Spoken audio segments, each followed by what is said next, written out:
Well, good afternoon and welcome to MEFA's mini webinar series.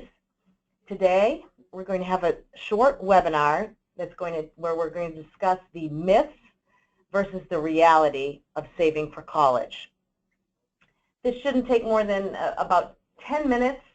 I will leave time at the end for questions. And just know we're doing a lot of these mini webinars so that you can digest some of this information in a slower way. So be sure to come back and check for additional topics on a regular basis. My name is Julie Shields-Rutina, and I am the Director of College Planning here at MEFA, and I'm happy to be talking to you today.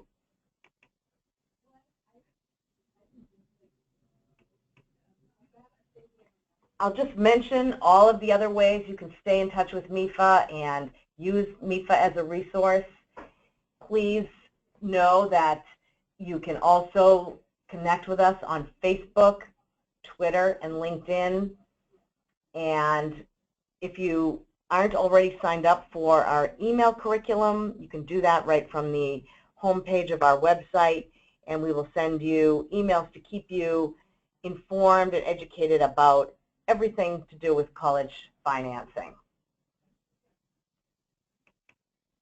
So today, we're going to talk about some of the pervasive myths out there about saving for college. I have a long background in financial aid and college financing, and so I talk with audiences about that topic all of the time. And because of my long history of working with families, I also promote college saving and saving for college in every discussion. And sometimes when I'm giving a talk on both financial aid, college financing, and savings, I get a question from someone in the audience. I should say all the time. I get a question from someone in the audience, and the person will say to me, Julie, why should I save for college? Won't that just hurt me in the financial aid process? If I save for college, won't that just mean I will get no financial aid? And I hear that question so often that I feel like I need to address it often, because it is a pervasive myth out there, and I find it can be a very dangerous myth, because if a family thinks that that could possibly be true, or sometimes even hears that it is true, then what it does is it stops the family from putting together a plan, and sometimes stops the family from making a plan to save for college, or at least puts it off. And all of those things can be dangerous, because I feel saving is such a critical component in making a college plan. The truth of the matter is that when a college is making a determination of financial aid for a family, and you're applying for financial aid through the financial aid forms, the FAFSA, the CSS profile, your income, a family's income, is the biggest determinant in how much you're going to be expected to pay for college, and in turn, how much need-based financial aid your student can receive. Your assets, your savings, they are factored into the equation, but it's in such a small way compared to your income that it just doesn't in any way affect things negatively. And in fact, there are so many positives about starting that saving plan. So if you want to know more details, you can look on our website, go to financial aid to really see what the formula is. I will show you a website where you can play around with that, but just know that your savings will help you much more than they will hurt you in that process.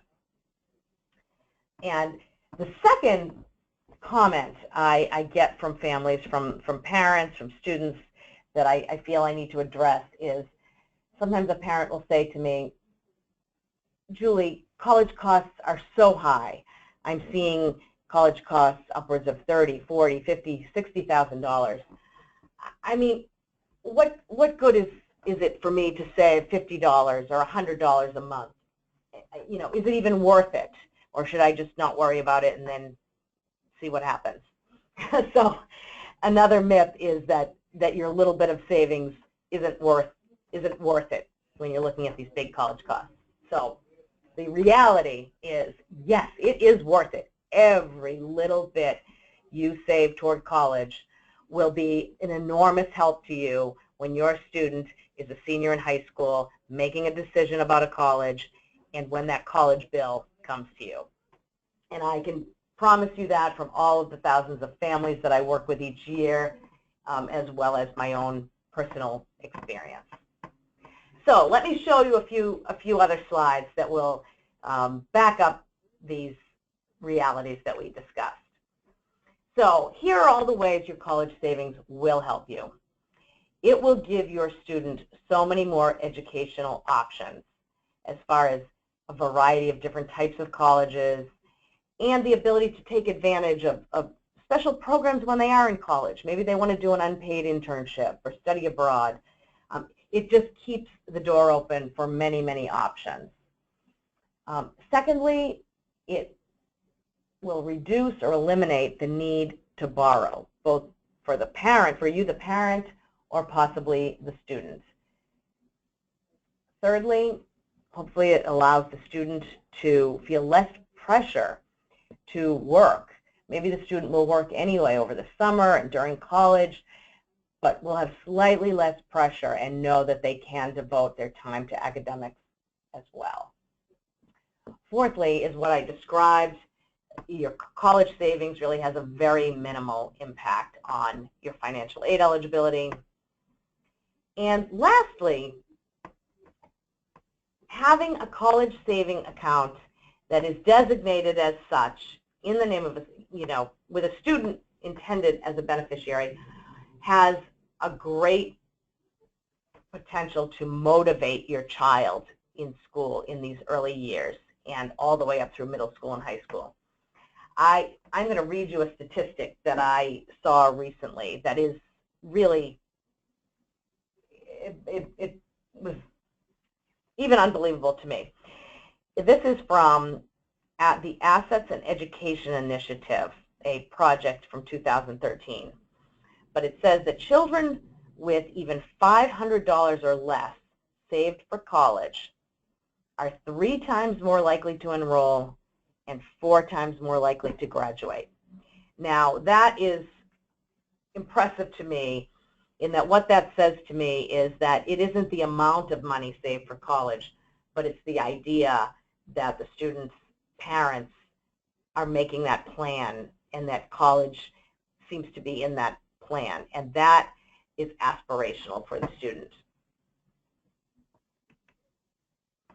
So I like to show this chart, which just shows that really by starting as early as possible, that saving even a little bit for college really can grow and help you and will have a significant effect.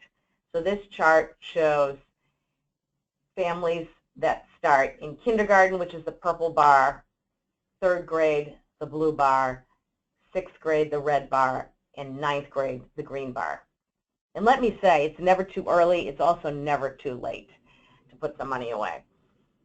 So there you go, and then you can see 3 different amounts that are saved: $50 per month, $100 a month, $300 a month. And you can see that that really adds up and can be an enormous source of support when it comes time to paying those college bills. So I'm going to show you 2 examples, very realistic examples, taken from families that I've met this year. This is an example of Luis, and he wants to go to a 4-year public college to study business. In his case, the full cost of the school is $22,500.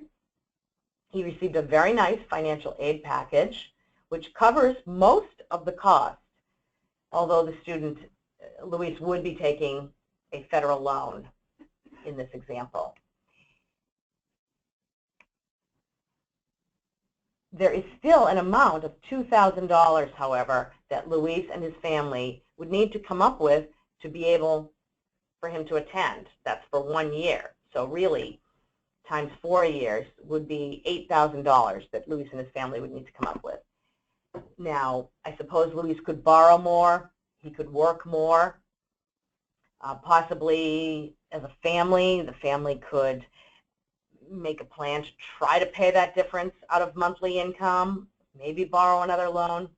But if the family had saved either $2,000 or $5,000 or $8,000, think of how much easier that will make it for this family. So again, even a small amount, if the family saves $2,000, that really gets him on his way. Here's another example. Katie wants to go to a 4-year private institution to study nursing. The full cost of this school is $60,000. She also received a very generous financial aid package, but as is typical, there's still a lot that this family would need to come up with to be able to pay, even for just her first year of school. So if this family has saved, and especially has saved for a number of years and could have saved maybe $22,000 or $50,000 or $60,000 or $30,000 or $80,000, that will all go a long way toward helping her and allowing her to make this choice. You know, with no savings here, she might have to make another choice. She might have to go to a less expensive school, unless, you know, or she'll have to borrow a significant amount of money. So here's a case where savings will really allow this opportunity to happen. So as we're talking about myths versus reality, I'll just talk about this slide, which is, it's not a myth that college is very expensive. It is a significant expense for a family, and it's very scary. And that's why we see headlines like this on a monthly or sometimes weekly basis at certain times of the year. And it's no wonder that parents and families and students feel very overwhelmed about the cost of college and, you know, how they're going to do this. So it's not that it's a myth, but what I would say is there is more information, and there is a greater reality here. So I'm going to just share that. Here are some national averages of college costs of different types of colleges. So I like to show this slide because I like to show that there are different types of colleges and thus many options and choices. So here we start with a public 2-year community college in-state, which is very reasonable. Then public 4-year in-state, and then out-of-state, and then private colleges. Now, you will notice these are national figures. The numbers in Massachusetts and New England are higher than that. But the point, I think, is still a good one, that there are choices and options of colleges that cost different amounts. And also, I like to point out that when we hear these high cost numbers, they are everything: tuition fees, room and board, books and supplies, transportation, all of that. And here are some tools that you can use to get a better handle on college costs for you as a family. So depending on your financial need as a family, and also depending on your student, the type of student that your son or daughter is, there's different amounts of financial aid available, and these calculators are ways that you can just begin to be more informed about what type of financial aid packages your student may be able to receive. So the first one, net price calculator.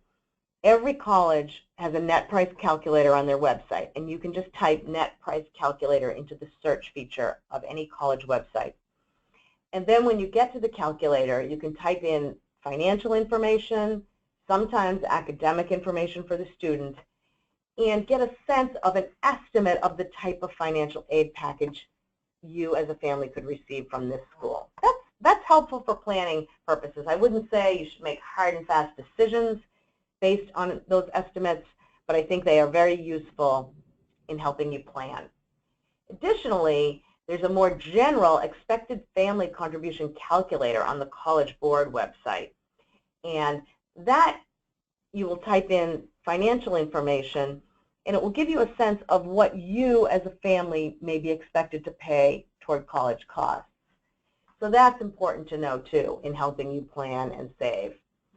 And then these other websites, College Navigator and College Scorecard, are websites where you can compare many different features of colleges, because you want to be a good consumer and you want to make sure that your student ends up choosing a college that is going to be the right fit for them, and also has a good graduation rate, a good track record, has the facilities and the academics and the programs that are all going to be most helpful to your students. So these are some terrific websites to give you a lot of that information. And finally, Fidelity's College Savings Calculator is a good one that helps you decide on maybe how much to save and what that will allow you to save and what types of colleges your student may be eligible for. So I say that iceberg there can be looming and scary, but if you break it down into the pieces and really take the time to be educated and knowledgeable about all of these tools, all these pieces, and you're doing that today by being on this webinar, that it will be much more manageable for you. This is an example of what that college scorecard would show you for colleges in Worcester: their annual cost, the graduation rates, the average salaries after graduating, and much more detail behind these rectangles as well.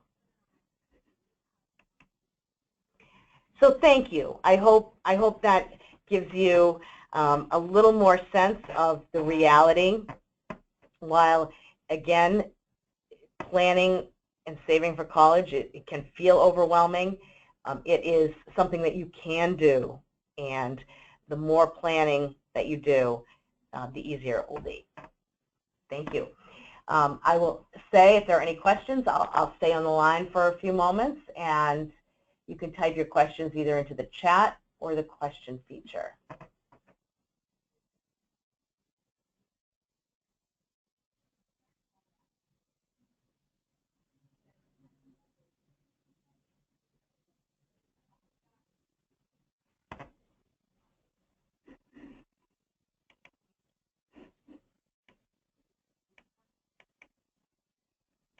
And I do have a question about, can this presentation be sent to you or printed? And yes, I will send this to all of you after I log off. Thank you.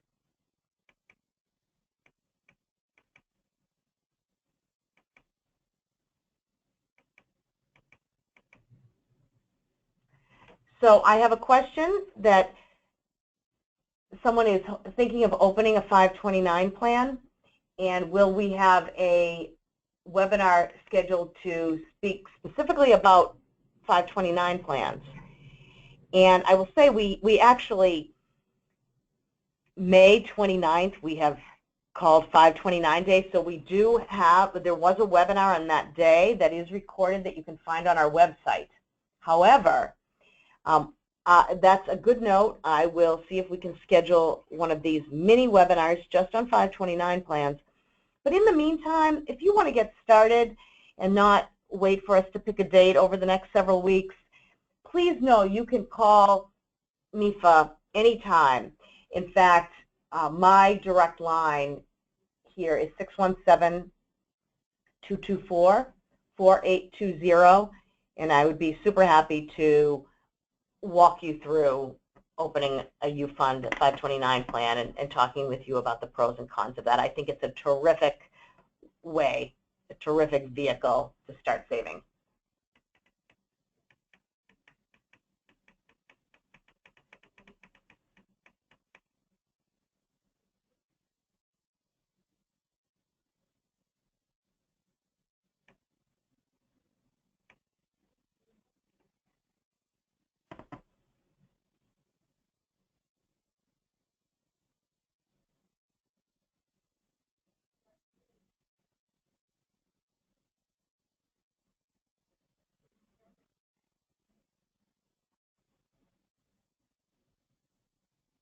Well, thank you very much. Good luck, and please be in touch with any questions. We're happy to help you all the way along.